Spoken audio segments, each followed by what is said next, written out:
Thank you for joining us for Nihi Bisita.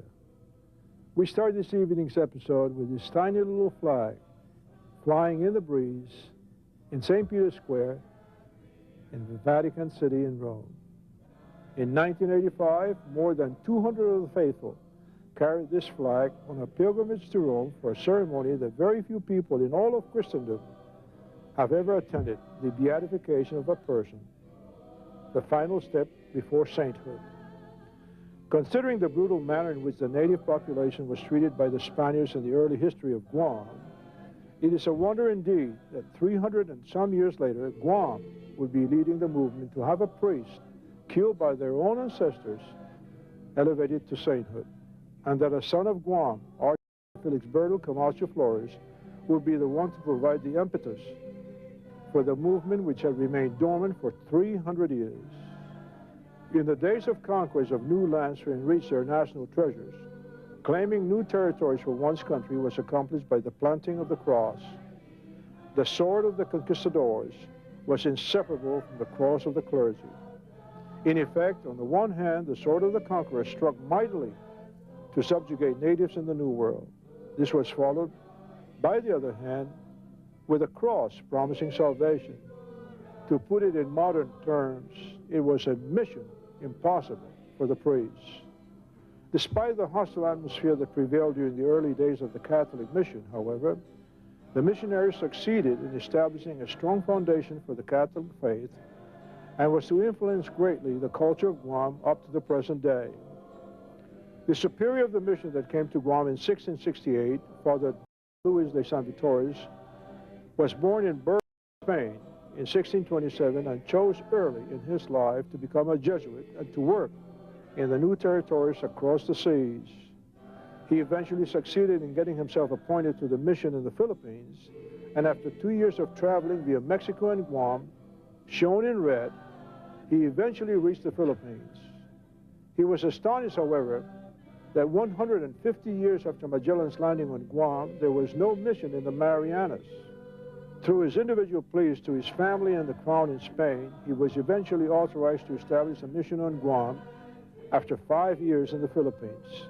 But he literally had to build a ship for the journey. Since there was no direct route from the Philippines at the time, he had to sail to Acapulco first, and then catch another ship and backtrack to Guam, traced on this map in orange. By the time Father San Vitores reached Guam, he had established a remarkable reputation for devotion to his priestly duties.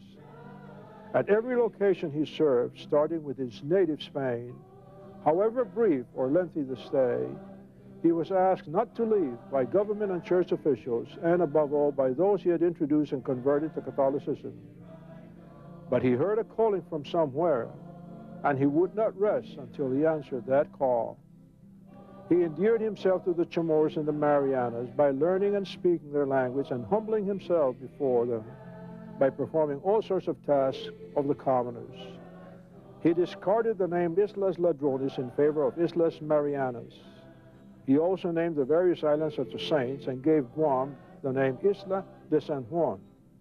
He established the Colegio de San Juan de Latran, the forerunner of the Royal College, for the training and education of promising young people under the supervision of his fellow Jesuits, renowned for their excellence in the field of education.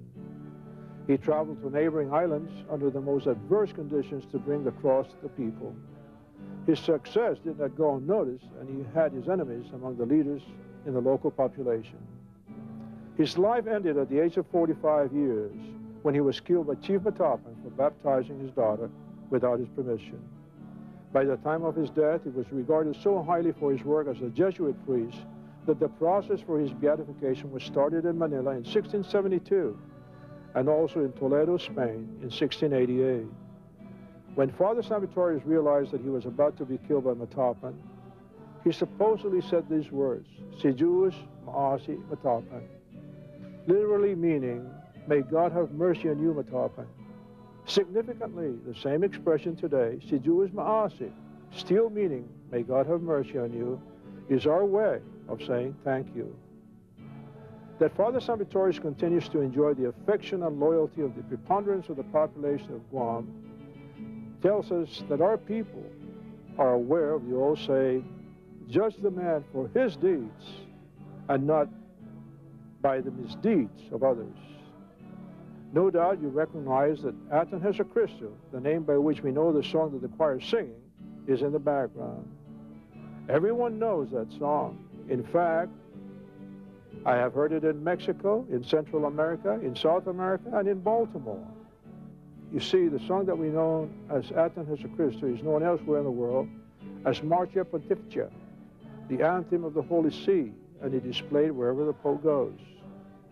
You ask how did that musical score get to Guam? Now, would you believe me if I told you that San Vittorius brought it with him? Guam si Ben Blaz, si Jews Mahase.